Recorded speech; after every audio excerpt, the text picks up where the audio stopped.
Yes, magandang hapon po sa bawat isa. Ito na naman po tayo mga kapatid, para palakasan, para mag-aral ng salita ng Panginoon, para po ituloy natin ang nasimulan natin na devotional prayer meeting, no? So nabago po yung nabago po yung ating oras. Sisimula po tayo ng alas 5. Ng oras na ba, Brad? Alas 5 na. 5 na ba? 4:55. May 5 minutes pa po tayo. Amen, no? Good afternoon, Pastor Pamela, no? Siya po yung unang 5 minuto pa.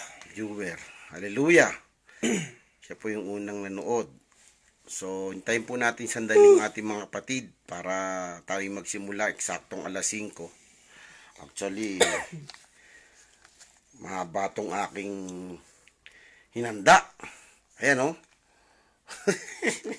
Hinanda. Ang dami. Baka po, no? Baka mainip tayo. So, siyempre po, as usual, yung ating pag-uusapan tungkol po sa nangyayari ngayon sa panahon na to. Alam nyo naman, siyempre, actually nga po, pag nananalangin tayo, pinaka-main ng ating panalangin about dyan sa COVID na yan, no? Na mawala na, matapos na. Amen? So, yan po yung ating ngayon. Yes, good afternoon po, Pamela. Good afternoon, Sister Maricar, no? Hindi ko na kayo maisa-isa mamaya pag sabay sunod-sunod na yan. Yun nga po, salamat sa Diyos dahil nagkaroon tayo ng ganitong gathering. Kahit hindi po tayo nagsama-sama, gathering dito sa ating live. Ayan, nandiyan po si Brother Eduardo, kasama ko po siya ngayon. Amen. So yun po mga kapatid. 3 minutes more sa paghihintay. 3 minuto na lang, no? So welcome po mga kapatid. Hallelujah, yes po. God bless din po sa inyong lahat, sa mga nanonood, mga kapatiran, no? Opo, Doc Del, Brad Romeo. Pagka po, hindi ko nababanggit lahat yan, no? Actually, tayo naman talaga yung nagpapalakasan. Salamat sa Panginoon dahil mayroon tayong na-create na ganito, na gagawin upang sa gitna po ng mga pangyayaring ganito. Sabi ko nga, ang laging lumalabas sa aking bibig, hindi normal. Amen? Hindi po normal kasi kung normal, every Friday, nandito tayo. Ilang Friday na, pang-5 na. Amen? Kasi nakatatlo tayong sunod-sunod, tapos nung pang-4, nagkaroon po kami rito ng gawain, pero hindi po lahat, kaya ganun pa rin, no? Namimiss ko na nga po kayo sa personal. Diyan ko na lang kayo nakikita sa TV tuloy, sa cellphone. Yan, no? Yes, magandang hapon din po, no? Hindi na tayo nakikita-kita sa personal. Diyan ko na lang kayo nakikita sa cellphone. At yung pangalan nyo na lang nakikita ko. At saka yung mga picture nyo. Pero ganun pa man, hindi pa rin po talaga nagbabago. Mga gwapo at maganda pa rin tayo. Amen? Amen. Kita mo, agree po si... Ang pag-uusapan po natin mga kapatid, sabi ko nga kanina, bago ko nagsimula, 5 minutes kanina, no? Sabi ko, tungkol sa mga nangyayari. Tulad po nung mga senior, nung mga nakaraang exhorter, no? Talagang nakaka-bless po ang mga kapatid na ginagamit ng Diyos.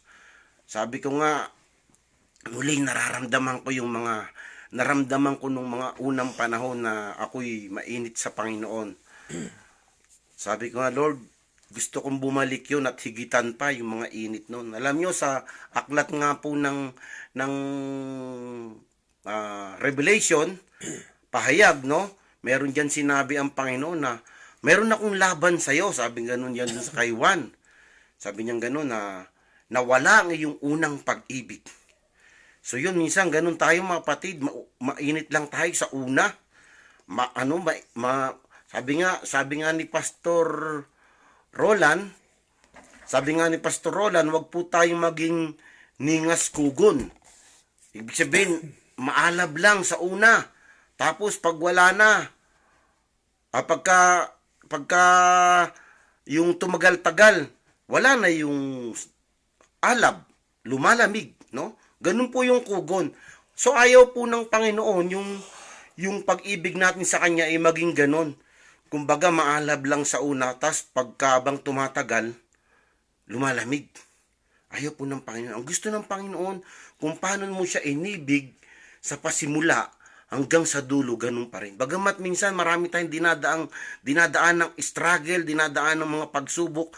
Natural lang po yan sa buhay ng isang Kristiyano na merong pagsubok. Ang sabing ganun sa aklat ng Pedro, no? Di ako nagkakamali sa 2 Peter yata. 1 Peter, sabing ganun dito. Mga minamahal, no? Sabing ganun sa 1 Peter 4:12, sabi niya, mga minamahal, huwag ninyong pagtakhan at ituring na di pangkaraniwan ang mabibigat na pagsubok na inyong dinaranas. Sa halip, magalak kayo sa inyong pakihati sa mga hirap ni Kristo at magiging lubos ang inyong kagalakan kapag nahayag na ang kanyang kadakilaan. So, sabing ganun po rito ni Apostol Pedro, wag daw po nating pagtakhan at ituring na di pangkaraniwan ang mabibigat na pagsubok na ating dinaranas. Sabi niya, na inyong dinaranas. Kasi nadanas na po ni Pedro to no? Sa halip, magalak kayo. Ibig sabihin, kapag dumadanas po tayo ng, hello, Pastor Roland, po. Sabi niya, pag dumaranas po tayo ng mabibigat na pagsubok, sabi ganun ni Pedro, natural lang yan sa isang mananampalataya. Amen? Amen. So kapag Kristiyano ka, inuulit-ulit ko nga ipaalala, kung di ka nakakaranas ng mga pagsubok, ng mga ganitong bagay, at pa-relax ka lang, pero yun nga pong napag-aralan natin kahapon sa sabi ni Pastora Pam na, relax lang kayo, iba po yun. Kaysa dito na yung mga Kristiyanong parang wala lang. Hindi nakakaramdam ng mga pagsubok, parang, bahala na. Sabi nga sa Ilocano, wardi-wardi. Delikado po mga kapatid. Kailangan po mga kapatid, kapag nakakaranas tayo ng mga pagsubok, ituring natin na natural lang sa buhay ng isang Kristiyano yan. Amen? So, hindi pa po tayo nagsisimula kasi mananalangin muna po tayo mga kapatid bago tayo dumako sa ating topic. Inuna ko lang po yun, naalala ko lang po, no? Praise God. Hallelujah. Welcome po sa mga lahat ng mga kapatiran na nanonood, no? Yan, si B. Francisco, yung anak po yan ni Nanay Belia Magbanwa, no? Yung pinapanalangin po natin, no? Actually, yung nanay niya po nakalabas na ng ospital, pero continue pa rin po sa panalangin para sa kanya, para gumaling na siya ng lubusan, no? Tayo po'y dumulog sa Panginoon, tayo manalangin, sapagkat napakasarap pong manalangin muna. Ibigay natin sa Diyos yung lahat ng oras na binibigay natin, no? Praise God. Hallelujah. Tayo po'y manalangin mga kapatid. Samahan niyo po ako mga kapatid sa panalangin. Hallelujah. Amen. Hallelujah God, Jesus. Hallelujah. Minsan pa Panginoon, maraming salamat po o Diyos sa hapon na ito. Salamat Lord sa itinakda mong oras upang kami po ay magsama-samang muli sa pamagitan po ng live na ito, Panginoon, sa amin pong grupo na OICCLG. Salamat, Panginoon, sa mga kapatid na makikisa sa panalangin. Lord, hallelujah. Nawa, Panginoon, yung aming pong pag-aaral na yung salita ay patuloy mong itimo sa aming mga puso't isipan at ito po ay lumago. Hindi lamang po papasok sa aming kabilang tenga at lalabas at magiging walang kwenta, Panginoon. Sapagkat ang iyong salita ay makapangyarihan, O God. Lord, naniniwala kami, Panginoon, na patuloy mo kami pakikinggan sa aming mga dinudulog sa iyo sapagkat ikaw ang Diyos na makapangyarihan. Ikaw ang Diyos na buhay na nakikinig po sa amin. Ikaw, Panginoon, ang naging Diyos ni Daniel, ni Mesak, Sadrak, Abednego, Panginoon, O God. Hallelujah. Hallelujah, God. Jesus, ikaw ang Diyos na nagligtas sa kanila doon sa kulungan ng mga ng leon kay Daniel, Panginoon, at sa pugon sa tatlong magkakaibigan. Ikaw ang Diyos na aming tinatawagan sa oras na to, Panginoon. Lord, patuloy mo kong gamitin ayon lamang sa iyong kalooban. Patuloy mo kong itago sa iyong likuran, Panginoon, upang ang kalakasan lamang na nanggagaling sa iyo ang patuloy na mamutawi sa bawat isa. At ma-accept po namin, makuha po namin kung ano ang nais mo sa aming mga buhay. Tunay nga, Ama, na patuloy po kaming lumalapit sa iyo. Ano po, Diyos, aming nagawang kasalanan sa isip, salita at sa gawa. Iningi po ito namin ng kapatawaran, O God. Linisin mo, Lord, ang aming mga puso. Lord, sapagkat ang kasalanan ang naglalayo sa tao at sa Diyos. Hallelujah, God Jesus, hallelujah. Patawarin mo po kami, Panginoon, sa mga kasalanang nagawa, sinadya man o hindi, sa mga isip namin na hindi po naging kalugod-lugod sa iyo. Salamat muli, Panginoon, sa patuloy na pagkakataong ibinibigay mo sa amin upang ikaw ay paglingkuran. Lord, ang pagkakataong ito, turuan mo kaming i-grab ang binibigay mong pagkakataon upang ikaw ay paglingkuran, Panginoon, at dakilain. Hallelujah. Maraming salamat po, O Diyos. Hallelujah, God. Hallelujah. Lord, ikaw po ang nakakabatid ng aming mga puso kung paano kami kagalak na naglilingkod sa iyo. Kaya nga po, Panginoon, maraming salamat sa patuloy mong binibigay sa amin na pagmamahal, Panginoon. Patuloy mong pag-aaruga, O God. Hallelujah, Jesus. Maraming salamat po, O Diyos. Hallelujah. Muli, Panginoon, patuloy kang kumilos, panagpuin mo, Lord, ang aming pangangailangan. Higit sa lahat, Panginoon, yung aming pangangailangan sa aming espiritual na buhay. Hallelujah, God, Jesus. Hallelujah. Maraming salamat po, Ama. Muli po, Panginoon, tanggapin mo ang pinakamataas mapurit pasalamat. Ito ang aming panalangin sa pangalan ni Jesus at sa pakikpisan ng Banal na Espiritu. Amen. Amen. Amen. So, palakpan po natin ang Panginoon. Amen. Yung mga ibang mga patid, bago nagsisimula, umaawit. Pasensya na po kayo mga patid, hindi ako makaawit kasi napas naman po yung boses ko. Pagka gumaling na po yon, malamang baka pwede na tayong umawit, no? Hindi, joke lang po patid, talagang wala kasing taga-awit natin dito eh. Si Brother Edward sana, pero medyo hindi yata maganda ang pakiramdam ngayon. So mga patid, sabi ko nga kanina, amen, no? So welcome po mga patid, no? Sa atin pong, sa gawain po ng Panginoon na pinagkatiwala niya sa atin, no? Alam niyo patid, ang gawain ito ay sa Diyos. Amen? Pinagkatiwalaan lang tayo. Kaya sabing ganoon, dapat maging mabuting katiwala tayo ng Diyos. Amen? So yung mga dumaan pong mga exhorter na alala ko, hindi naman po lahat kasi 20 lahat tayo, no? 20 tayo mga patid. Yung naalala ko mga nakaraang araw, yung kay Pastor Rhodes, yung sabi niya, kailan ka ba huling lumuhod sa Diyos? Yan. Amen? Sabihin, ang sinasabi, actually, yung nga nagsimula tayo nung March 28, di ba? Araw-araw tayo. Pero ang pinupoint po ng ating pastor doon, kailan ka ba uling lumuhod sa Diyos na andun yung kaseryosohan?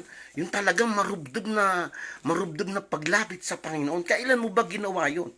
Amen? So dito po sa ating pag-aaralan mo patid, may pamagat to siyempre, no? Ang pamagat po nito mo patid ay lockdown. Yan, lockdown. Tulad po nung tinuro nung ating kapatid na si Brad Romeo, actually mamaya matatakil din natin yun, no? Si Job ay na-lockdown din. Amen? At dito mga patid, sa ating pong mga pag-uusapan, makikita po natin yung mga taong na-lockdown. At, yun. Sumemplang po. Yan. Okay lang, bro. Ganyan ka lang. Stay put ka lang, Brad. Yan. Praise God, no? Na ano po, medyo natumba. So, yun po, balik po tayo kapatid. Pag-usapan natin kung ano po yung ginawa ng mga taong na-lockdown sa kanilang kapanahunan. Amen? Ano po yung ginawa nila? So, ganun din po tayo kapatid. Bagamat dito sa Saudi, wala pa talagang totally lockdown. Merong curfew, no? Pagdating ng alas 3, lockdown na tayo hanggang alas 6 ng umaga. Tama po ba? So, dapat po mga kapatid, meron tayong ginagawa. Sabi nga nun dyan, what shall we do during lockdown? Yan. Makikita po natin, no? Dito sa Biblia po, kahit na matuwid na mananampalataya, na-lockdown. Opo, na-lockdown sila. So, pag-aaralan po natin kung paano sila nakabawi nung sila i-lockdown ng mga taong wala sa Panginoon.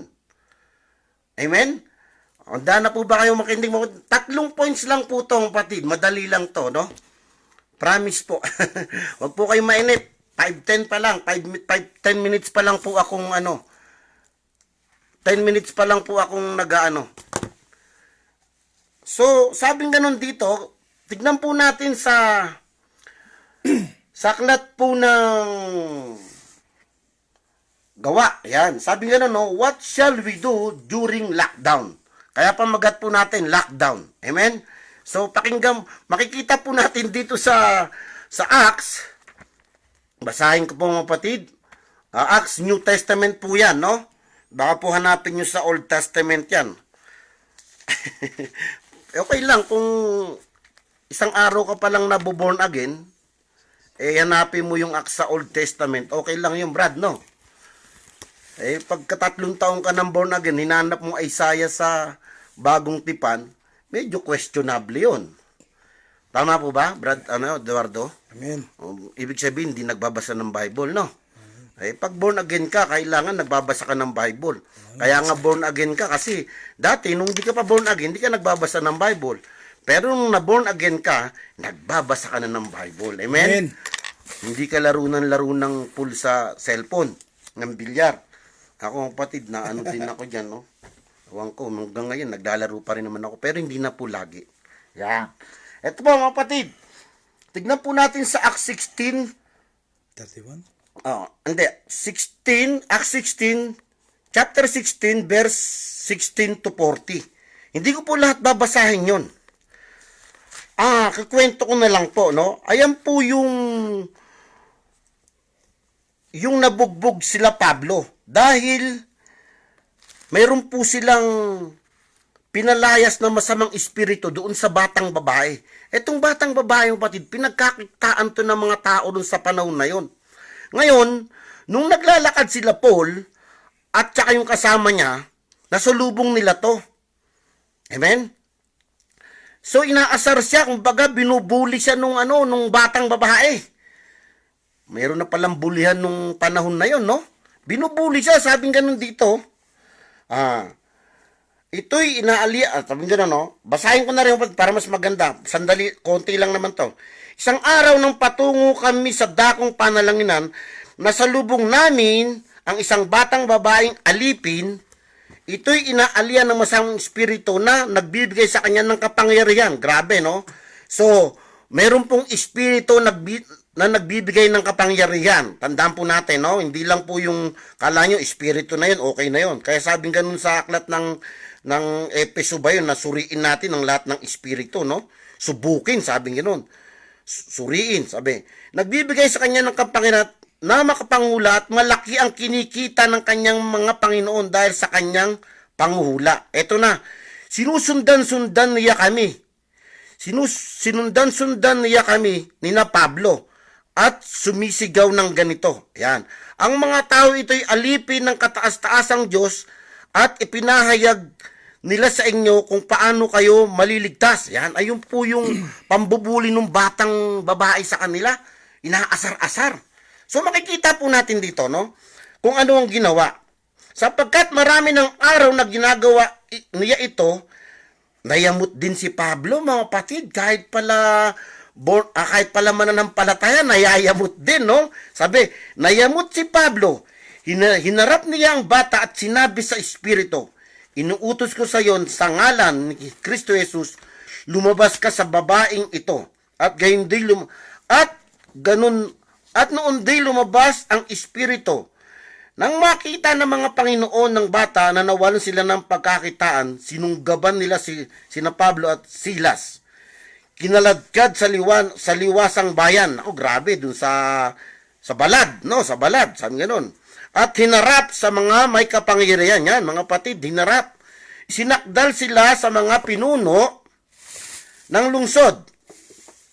Nakakasunod po ba tayo, mga patid? Amen. Sinakdal sila sa mga pinuno ng lungsod at ito ang sabi, nanggugulo po sa lungsod ang mga Hudyong ito. Nagtuturo sila ng mga kaugaliang labag sa kautusan nating mga Romano. Hindi natin maaaring tanggapin o sundin ang mga kaugaliang iyan. Yan, sa 22 na po tayo. Dinaluhong sila ng mga tao at matapos pahubaran ng mga pinuno, sila'y paulit-ulit na ipinagupit. Naku, grabe, ang sakit mga kapatid. Si Pablo, marami pong dinanas na kasakitan sa paglilingkod sa Panginoon. Pero hindi po siya umurong. Yan. Sasabihin nga sa 23, saka pinabalinggo at pinabantayang mabuti. Yan. Biro mga kapatid, ha?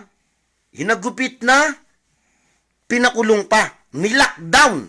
Nilockdown sila mga kapatid, no? Di ba, yung lockdown, kulong?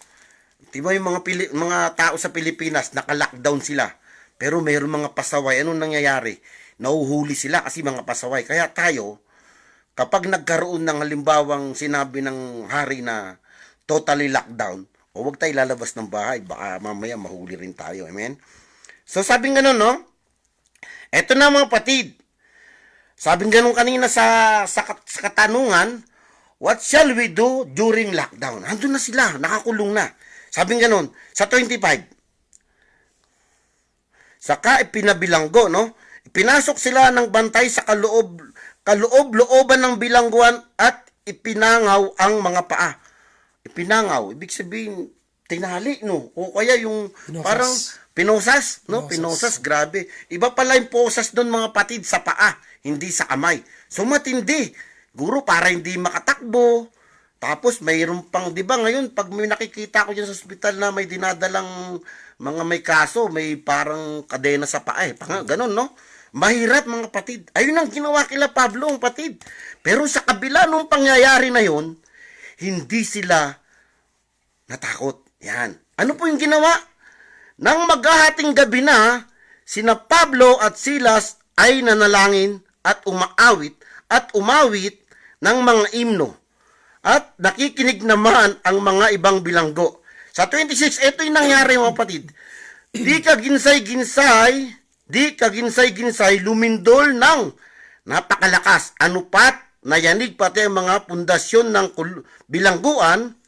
Pagdakay nabuksan ang mga pinto at nakalag ang mga tanikala ng mga bilanggo. Grabe, di ba? Nakita po natin kung ano yung ginawa ni Pablo at saka ni Silas nung nakulong. Nanalangin po sila. Hindi sila patid, hindi sila nagwardi-wardi. Hindi sila nag-TikTok. Amen? Hindi sila hindi sila naglaro ng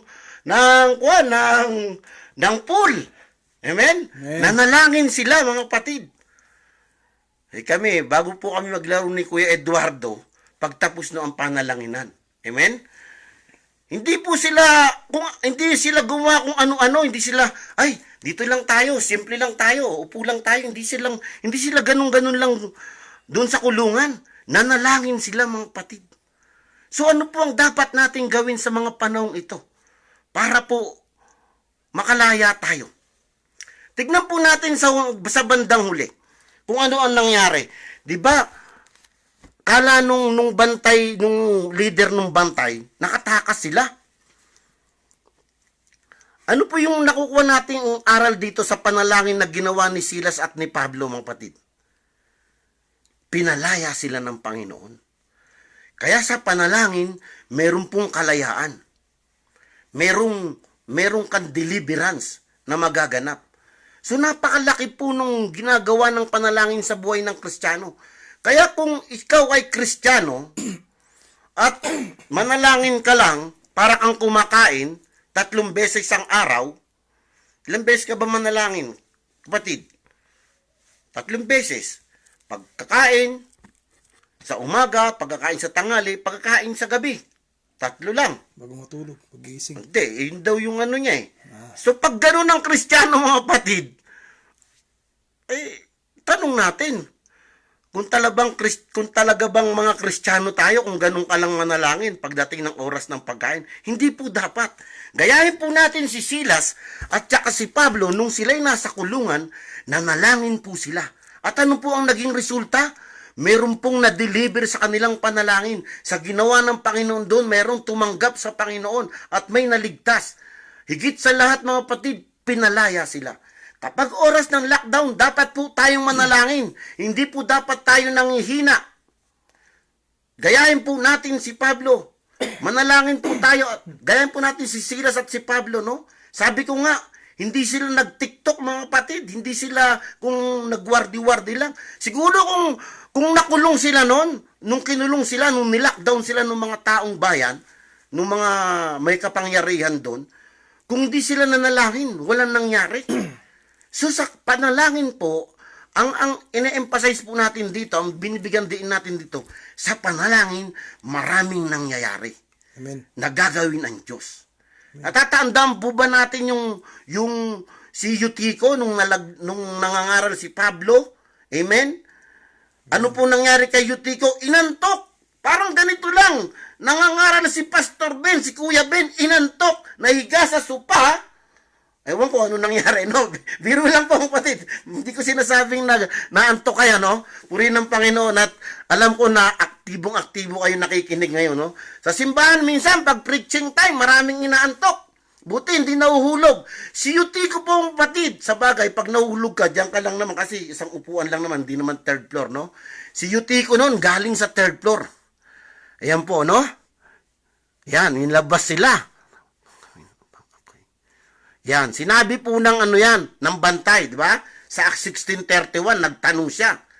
Sabi ganun ng bantay. Yan, yun po yung binabanggit ko, kapatid. Kaya nga po, hanggang ano to eh, 16, Acts 6, chapter 16, verse 16 to 40. Sinamarize ko na lang po, no? Pinalaya po sila dyan, mga kapatid, pati yung bantay na born again. Amen? Sabi ko kanina, pag born again, kailangan nagbabasa ka ng Bible. Amen po ba? Amen. So yun, tuloy po tayo. Ano nangyari mga kapatid? Nung nahulog si Eutico, bumagsak siyang patay. Diba? Sabi nga nun sa Biblia, andyan din po sa Acts yan. Nung binaba po siya ni Pablo, kasi galing siya ng third floor, dinapaan po siya ni Pablo. Hindi na binanggit doon na pinanalangin siya ni Pablo. Siyempre natural yun. Kapag ikaw ay pastor halimbawa, ikaw ay mangangaral, kapag dinapaan mo isang taong ganon, pananalangin mo yun. Ano pong nangyari? Nabuhay si Eutico. So, ang ina-emphasize po rito, sa panalangin maraming nagagawa, maraming nangyayari. Bumubuhay ng patay ang panalangin. Amen? So, yun po yung point number 1. Dapat po tayong manalangin. Sabi nga noon, what shall we do during lockdown? Ang pamagat po nito, kapatid, sa mga nahuli, no? Lockdown, yan. Ni-lockdown po sila. Pero ang ginawa nila ay nanalangin. Kaya sila ay lumaya. Yan. Amen? So, manalangin po tayo tungkol sa coronavirus na yan na mawala na. Amen? Na alisin ng Panginoon. Amen. Yung iba talagang natatakot sa virus. Actually, mga kapatid, tayo naman, hindi naman tayo takot dyan, pero nag-iingat tayo. Kasi alam natin na protektado tayo ng Panginoon. Sabi ko nga nung nakaraang exhort ko, di ba? Halimbawa, nandyan yung virus. Ito po yung kamay ng Diyos, amen? Para harangan yung virus na yan. Ganyan po ang aking pananaw sa proteksyon ng Panginoon sa atin. Hindi ka pakakapitan ng virus ng Panginoon. Basta wag ka lang maging pabaya sa paglilingkod sa Kanya. Pagka hindi ka pabaya, hindi ka rin pababayaan ng Panginoon. Tignan po natin mga kapatid, maraming napahamak na mananampalataya dahil pabaya sila. Wag po tayong tumulad dun sa mga yung kapatid.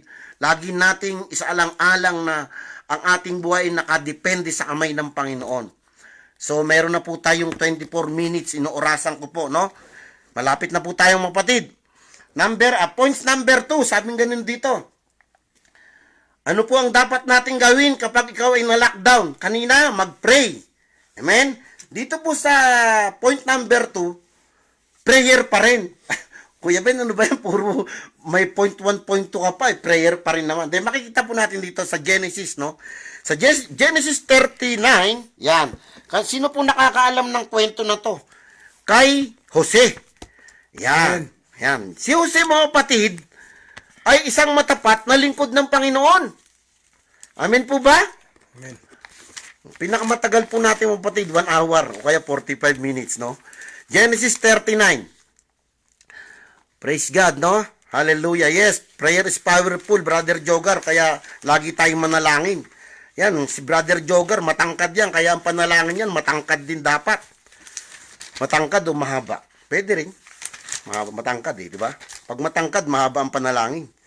So sabi nga nun dito, kapatid, naalala niyo po ba si Joseph? Kung sino yung mga baguhan, siyempre hindi pa alam to, pero yung mga nagbabasa na sa Old Testament, tulad po ng Genesis, yan. Yung Genesis po sa Old Testament yan yung unang-unang aklat. Amen? Huwag niyong hanapin sa bagong tipan yan. Binibiro ko lang po kayo, kapatid, no? Sabi ganun dito, kapatid. Pagdating sa Ehipto, si Jose, sa 39 po, chapter 39, no? Buksan po natin. Pagdating sa Ehipto, si Jose pinagbili ng mga Ismailita kay Potiphar, ang kapitan ng mga tanod na palasyo ng Paraon. Sa buong panahon ng paglingkod niya sa bahay ni Potiphar, sumasa kanya si Yahweh. Anumang kanyang gawin ay nagtatagumpay. Yun po yung ginagawa, ayun po yung nangyari sa buhay ni Jose, no? Napansin ni Potiphar, sa tuwa niya ay ginawa itong katiwala sa bahay at sa lahat niyang ari-arian. Mula noon, pinagpala ni Yahweh ang buong sambahayan ni Potiphar dahil kay Jose. Grabe pala kapag ikaw ay tapat na lingkod ng Diyos, yung paglilingkuran mo, pagpapalain din. Grabe, no? Hindi po mananampalataya tong si Potiphar, ha? Imagine natin, pero pinagpala dahil kay Jose. Yan. Umunlad ang kanyang kabuhayan. Yan. Umunlad po yung kabuhayan maunlad na sila, lalo pang umunlad, no? Sa 6, pinagkatiwala ni Potiphar kay Jose ang lahat, maliban sa pagpili ng kanyang kakainin. Dito sa karuktin to, si Jose matipuno, yan, at makisig. Macho, mga patid. Parang si Pastor Roland lang, hindi po si Pastor Ben, no? Yan. Baka sabihin nyo, ako, hindi, no? Malaki po yung aking Hindi ako macho, no? Matipuno at yan. Dumating, si Jose ay matipuno at makisig, yan. Sa makisig, pwede tayo doon, pero yung matipuno, parang hindi lang, no? Yan. Eto, dumating ang panahon na kinumalingan siya ng asawa ni Potiphar. Sinabi nito, sipingan mo ako. Grabe, di ba? Inakit. So, tinanong ko po kagabi si Brother Edgardo kung ano pangalan nung asawa ni Potiphar. Binasa niya, pati dinanap niya. Wala namang pangalan pas. Kung meron. Wala eh. Sabihin ko na. Mrs. Potiphar po ang pangalan ng asawa niya. Ayun po, no? Para alam nyo, baka, kasi hindi, Mrs. Potiphar, parang Mrs. Castillo lang, Mrs. Rabina, di ba? Pag di nila, yun. Ganyan. Yun po yung pangalan ng asawa ni Potiphar, no? So, sabi ganun dito, eto, sa 9, sabi ganun, no? Tumanggi si Jose at ang sabi, panatag po ang kalooban ng aking Panginoon sapagkat ako'y narito.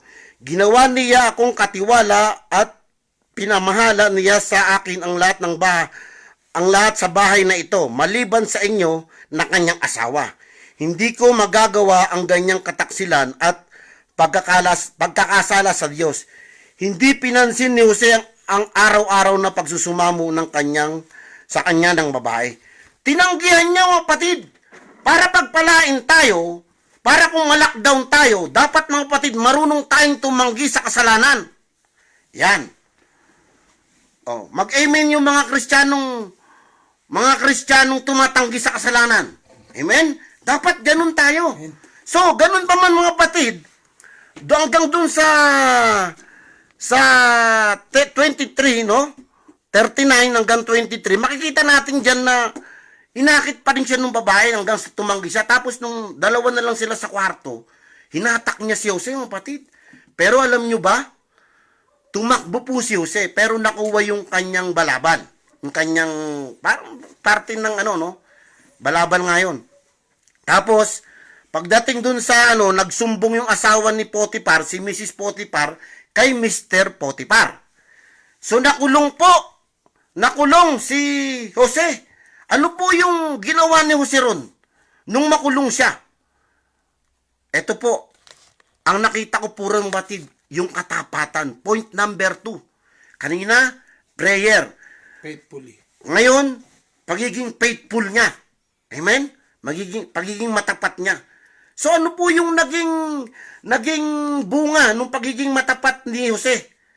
Siya po yung naging leader doon sa kulungan. Amen? Amen. Ikaw, gusto bang maging leader? Kailangan maging matapat ka, kaibigan kapatid. During lockdown. During lockdown po yun, mga kapatid. Nung si Jose nasa kulungan, naging matapat siya kay Yahweh. Actually, sa labas pa lang, matapat na siya. Hanggang sa kulungan, naging matapat siya. Ano po ang nangyari, mga kapatid? Matapat si Jose kay Yahweh. Pinagpala po siya ng Panginoon. Ginawang leader. Actually, naging leader pa nga siya ng Egypt Kung mababasa natin lahat yan. Amen, no?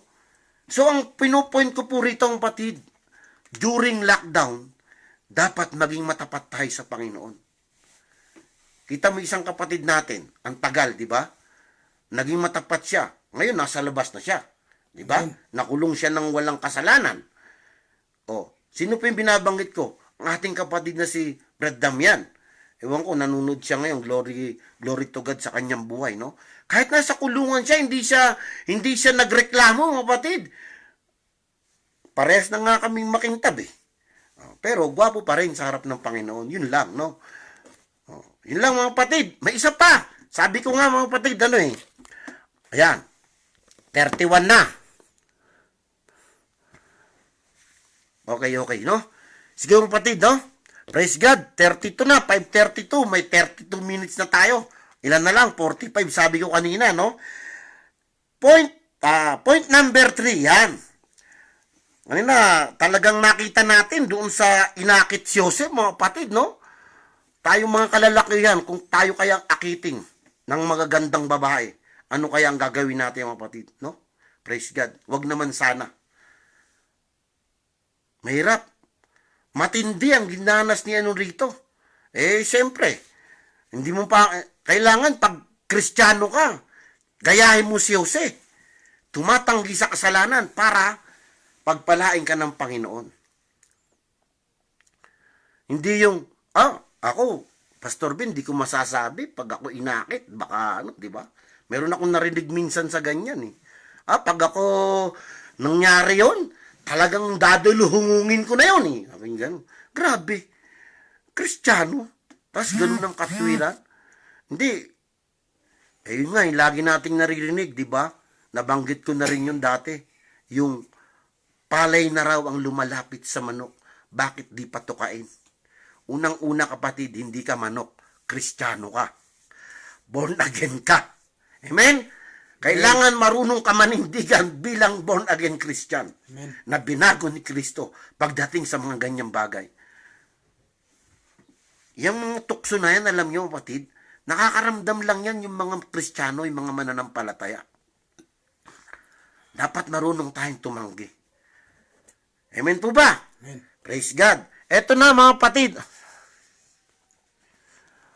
As a gentleman, we need to appreciate beauty. Yes, we are appreciated them, no? But hindi po natin dapat patulan. Tulad po ng ginawa ni Jose. Siguro naman, kung i-visualize natin, napakaganda ng asawa ni Mr. Potiphar. Leader yun Itong ikaw nga, boss, pipili ka ba ng di ba? Di natin sinasabi na pakaganda nun, mga kapatid. Pero tinanggihan ni Jose. Ang pinupoint ko po rito, ang kapatid, maging matapat tayo, ano man ang kinalalagyan natin ngayon, pagdating sa paglilingkod sa Panginoon, para po pagpalain tayo ng Panginoon. During lockdown nga, sabi ko nga, si Jose matapat, mga kapatid. Kung babasahin natin tuloy-tuloy yung kasaysayan ni Jose, mga kapatid, ibinless siya ng Panginoon. Amen? So last na po mga kapatid. Yan, ito yung mga gusto natin marinig. Yan, last na. Makakapaglaro na ako, makakapag-TikTok na ako, di ba? Wag po kayong magti-TikTok during daily devotion, no? Hindi man tayo nagkikita-kita. De, biro lang po, alam ko namang di kayo nagti-TikTok. Mamaya na. Pero wag na po, kasi makasanglibutan yan eh. Di ba may pinost si Pastor Roland tungkol sa TikTok? Parang, ano yata yan, warning sa atin. Mga Kristiyano, para sa akin, mga kapatid, dapat wag nang sumabay sa agos ng mundo eh. Kasi po nabasa ko yan. Romans 12:2. Sabi, wag na kayong makiayon sa takbo ng mundong ito. Eh tayo, walang pinagkaiba eh. Kung paano kalakas mag-TikTok yung mga hindi Kristiyano, ganun din tayo. Ha? Proud na proud pa tayo. Yan. Sermon na naman. Ayan, pag nakarinig po kayo ng sermon at naramdaman nyo, pasalamat kayo sa Panginoon. Ako nga, nung nag-message si Pastor Rhodes, yung sabing ganun, kailang ka huling lumuhod sa Diyos. Umiyak ako mga kapatid. Lagi akong lumulod, pero asan yung kaseryosohan doon? Yun ang nakita ko ron. Pag lumuhod ka sa Diyos, dapat, andun talaga'y marubdob na panalangin mo para diringgin ka ng Panginoon. Amen? Dito po sa aklat ng Jonas, ito, hiramin ko po ito yung sinabi ni Pastor to be Brother Romeo, no? Nakita po natin nung makulong si Jonas doon sa loob ng malaking isda. Hindi naman sinabi anong isda nga, no? Sabi nga ni Brother Romeo, baka malaking galunggong yun. Hindi naman natin pwedeng sabing malaking dilis. Pero pwede natin sabing malaking balyena. Yan. Kasi yung balyena, malaki yan eh. Malamang balyena yun, mga kapatid, no? So, yun. Sabing gano'n, no? Nang si Jonas, sa chapter 2 po ng Jonas, maiksi lang po to, hanggang 4 lang to, eh, no? Ayan, baka hindi nyo pa nabasang buo to, konti lang po yan, hanggang 4 lang yan. Sa siguro, mga 30 minutes nyo lang babasahin to. Pag hindi mo inintindi, pero pag inintindi mo to, mga 1 oras. Kasi magbasa, madali lang, eh, no? Sabing gano'n, no? Nang si Jonas ay nasa tiyan ng isda, nanalangin siya. Yan. Ano pong ginawa ni Jonas? Nanalangin po siya, mga kapatid. Nagmakaawa siya sa Panginoon. Inappreciate niya yung gagawin ng Diyos sa kanyang buhay. Kasi si Jonas, kaya na-lockdown to, tumatakbo to eh. Siya nga po yung sinasabing the running prophet. Kaya tayo mga kapatid, kapag tinawag tayo ng Diyos, wag po tayong tatakbo para hindi ka i-lockdown ng Diyos. Wag mo nang hintahin ipakain ka ng Panginoon sa dambuhalang isda. Meron akong kaibigan, yung kasama ko po sa isang gawain sa lugar po ng Saudi rin, no? Sa disyerto. Nung kami nagkakamustahan po, kinamusta ko yung isang manggagawa ron. Sabi ko, kamusta na si Pastor? Sabi niya, Brad Ben. Sabi niya ganun sa akin. Kuya Ben, ganun. Kasi hindi pa naman po tayo ron. Sabi sa akin ni Pastor, ano raw, stop daw muna siya ngayon sa pagpapastor. Nagulat ako, patid, nalungkot ako. Sabi ko, napakasipag pa naman ng pastor na yun. Tapos sasabihin niya, stop daw muna siya.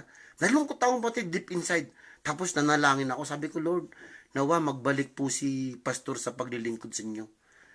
Isang araw, patid, tinawagan ko siya. Sabi niya sa akin, eto na ako, Brad. Papagamit na uli sa Panginoon. Answered prayer po yung aking panalangin. Kasi sabi niya ganun, ayaw kong kainin ako ng isda. Ayaw niyang ma-lockdown. So ano po ang aral na nakikita natin dito? Nung ma-lockdown, si Jonas sa loob ng tiyan ng malaking isda, ang sabing ganun doon, nanalangin siya. Diba? Nang si Jonas ay nasa tiyan ng isda, nanalangin siya. Andiyan po yung panalangin niya sa pababa, no? Inappreciate niya po yung Panginoon. So, unang points, manalangin. Amen? Pangalawa, maging matapat. Pangatlo, magmakaawa sa Panginoon sa pamagitan po ng panalangin. Amen? So, ano po yung mga nakikita nating aral dito? Pamagat po natin para sa mga nahuli, no? Lockdown po. So, Ang inaano po rito, kung ano ang dapat nating gawin sa panahon ng lockdown. What shall we do during lockdown? Tayo mga mananampalataya. Bagay, ang hirap mag-TikTok sa loob ng isla, mga kapatid. Sa loob ng tiyan, di ka makapag-TikTok. Lansa ron no? Kuya B naman, panay banggit ng TikTok. Di na nga ako mag-TikTok. Dapat lang, mga kapatid. Mga mag-born again na tayo. Huwag na tayo sumagpay sa takbo ng sanlibutang ito. Hindi ko po kayo sinisermonan, no? Ang sinasabi ko lang, sinasabi ni Pablo na huwag na tayong sumabay sa takbo ng sanlibutang ito. Amen? Baguhin na sabi, magbago kayo ng pag-iisip. Nagmamakaawa nga si Pablo, mga kapatid, sabing ganun no?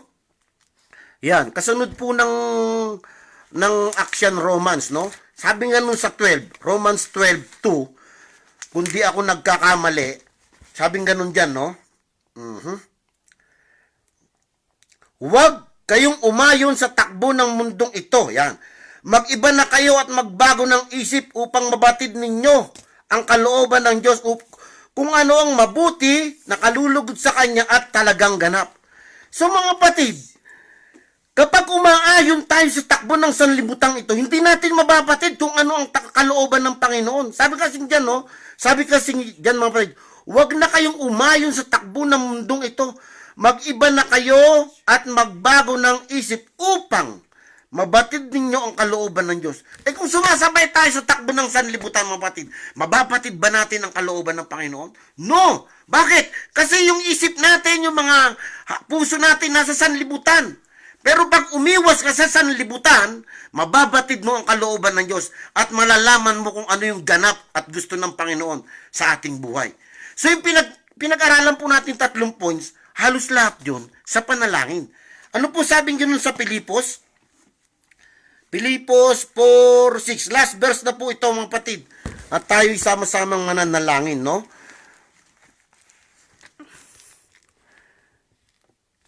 Sige po. Pilipos. Ang hirap hanapin ng Pilipos. No, kasunod po yan ng Ephesians. Yan. Pilipos 4. Yan. Ito po. Sabi ganun. Huwag kayong mabalisa. Yan. Sabi ganun, no? During lockdown, sabi niya, huwag kayong mabalisa tungkol sa anong bagay. Sa halip ay hingin ninyo sa Diyos ang lahat ng inyong kailangan sa pamamagitan ng panalangin may pasasalamat. Take note po. Sabing ganun, ang lahat ng inyong kailangan. Sabing ganun dyan ni Pablo, specific, kailangan lang. Hindi yung mga wants, hindi yung mga gusto. Hindi po ibibigay ng Diyos yan, yung mga gusto natin. Tandaan nyo po yan. Ang ibibigay ng Diyos, yung kailangan lang natin. Kasi pag ibinigay ng Diyos, pati yung mga gusto natin, magiging maluho tayo. Hindi pa ako galit, mga kapatid. Nagpapaliwanag lang, no? Gusto ko pong idiin yon, no? Hindi po ibibigay ng Diyos yung mga wants natin. Kasi yung iba dyan, ang wants, eroplano, di naman piloto. Diba? Kotse, di naman, wala naman lisensya, di marunong mag-drive. Diba? Maraming nobya. Yan ang gusto ng iba dyan eh. Mga babaero noon. Na born again, babaero pa rin. Oh, hindi na po, mga kapatid. Biro lang po yun. Diba? Merong ganyan eh. So yun po. Sabing ganun dyan, huwag kayong mabalisa tungkol sa anumang bagay, sa halip ay hingin ninyo sa Diyos ang lahat ng inyong kailangan sa pamamagitan ng panalangin may pasasalamat. At ang di malirip na kapayapaan ng Diyos ang mag-iingat sa inyong puso at pag-iisip sa pamamagitan ni Kristo Jesus. Amen? So yun po, mga kapatid. Hallelujah. Ang dapat po nating gawin, manalangin tayo sa oras po ng mga ganitong panahon. Naalala ko yung exhortation po ng ating pastoral ng nakaraan. Sabi niya ganun doon. Nagpaplano tayo ng mga buhay sa araw ng bukas. Kasi ang verse niya ron huwag alalahanin ang araw ng bukas. Ang tanong niya, pinagplanuhan mo ba yun?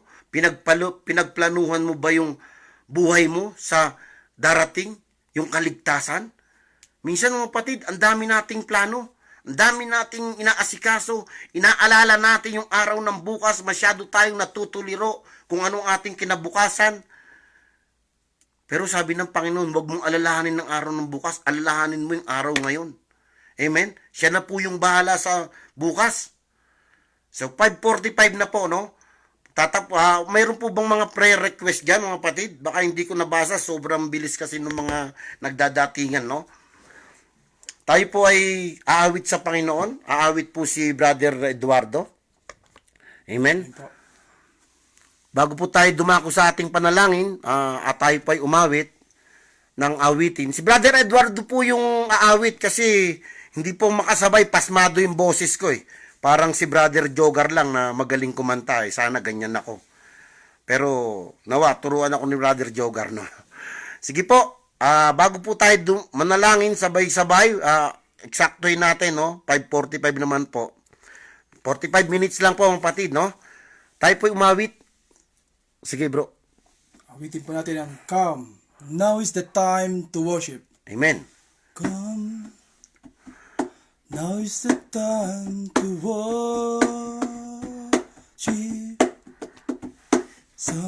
Hallelujah, God. Yes, Lord. Now is the time to give your heart. Come. Yes, as Lord. you Hallelujah. are to worship. Come. Just as you are before your God. Come. Now is the time to worship. Come. Now is the time to give your heart. Come. Just as you are to worship. Hallelujah, God. Jesus. Thank you, Just as Father. you are Thank you, Jesus. before Yes, your Lord God. Hallelujah. God. Come. One day every tongue will confess you are God. One day every knee will bow. Still the greater test you remain for those who gladly choose you now. One day every tongue will confess you are God. Yes, Lord. One day Hallelujah. every knee will bow. Siya nga po, Panginoon. Still the Hallelujah. greatest treasure remain for those who gladly choose you now. Come, now is the time to worship. Come, now is the time to give your heart. Yes, Lord. Hallelujah. Sige po, mga kapatid, tayo manalangin. Magpasalamat tayo sa Panginoon sa mga salita na ating napag-aralan. Yes, Lord. Hallelujah. In the name of Jesus. Hallelujah, God. Hallelujah. Yes, Father. Sa pangalan po ng Panginoong Hesus, patuloy po kaming lumalapit sa iyo. Nagpapasalamat, nagpupuri. Lord, kung anuman po, O Diyos, sa mga pre-request ng aking mga kapatid, ikaw po ang nakababatid. Pinapanalangin po namin, Panginoon, patuloy po namin pinapanalangin, O Diyos, ang nanay po ni Mr. B. Bilma, Panginoon, si Belia Magbanwa na salamat, Lord, at nakalabas na po siya sa ospital. Ang panalangin po namin sa kanya ay kumpletong kagaling at magbalik ang kanyang lakas, Panginoon. Hallelujah.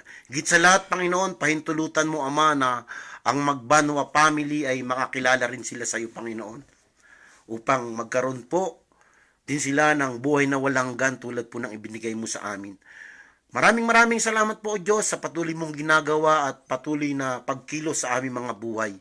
Lord, pinapanalangin din po namin, Panginoon, ang aking ate Remy na may karamdaman.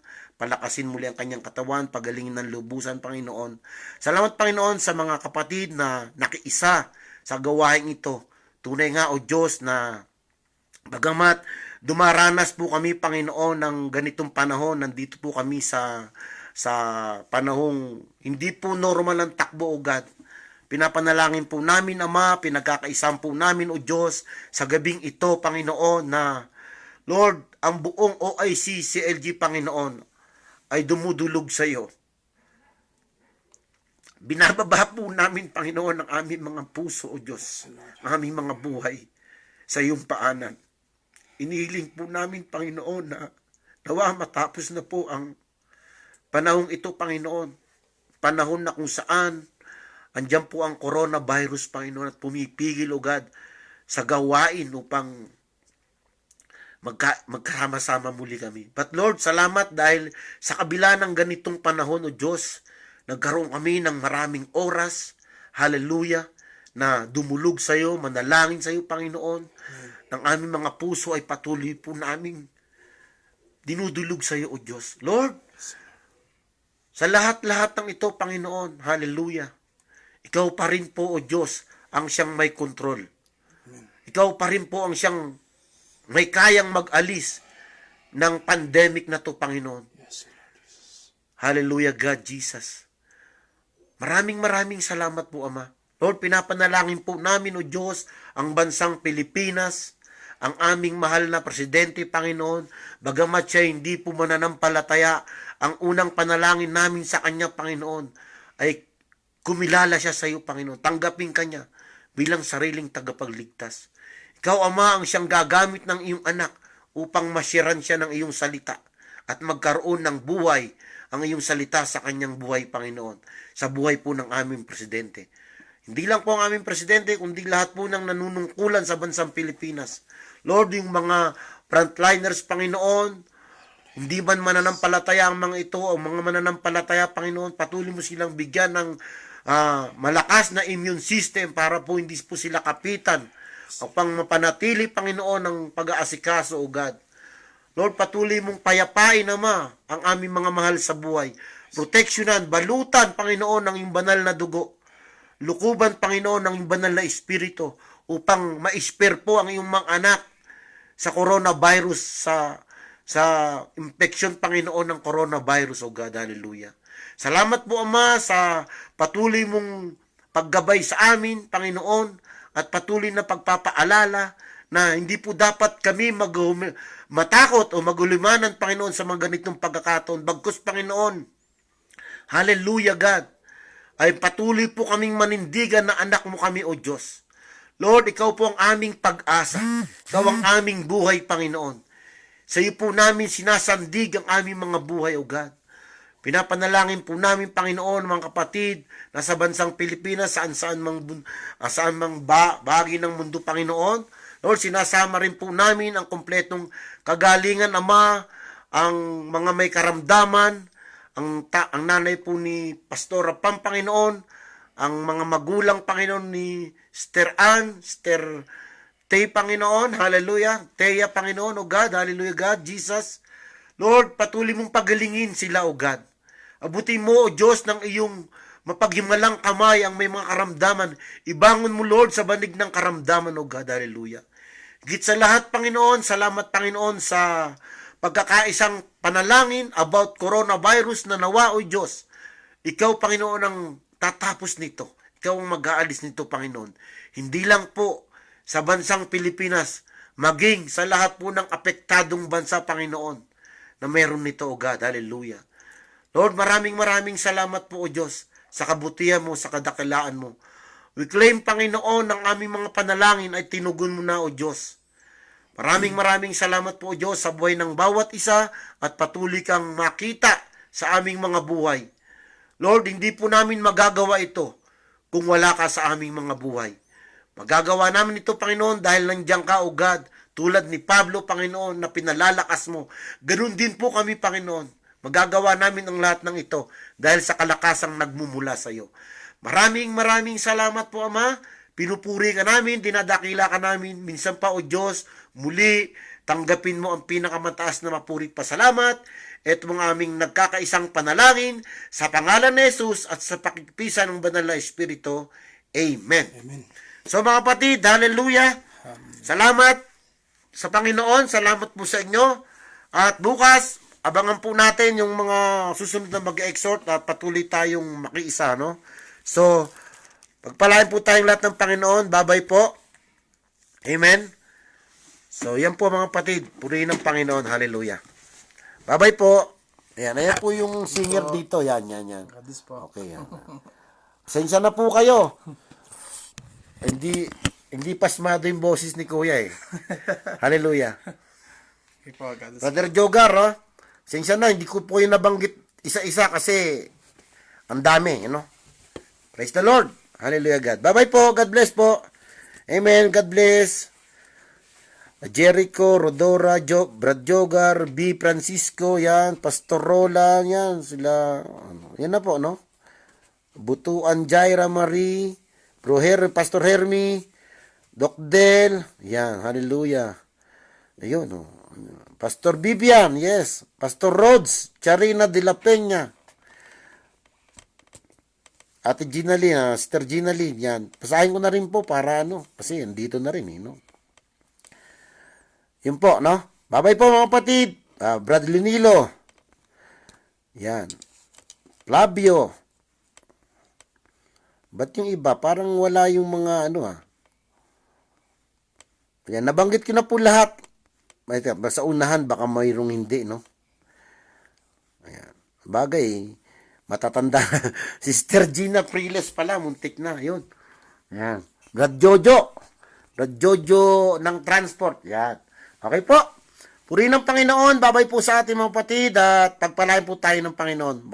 Manatili po tayong maglilingkod sa Panginoon para nang sa ganoon ang Diyos ay patuloy na mananatili sa paghawak ng ating buhay. Amen? So, God bless po. Hallelujah.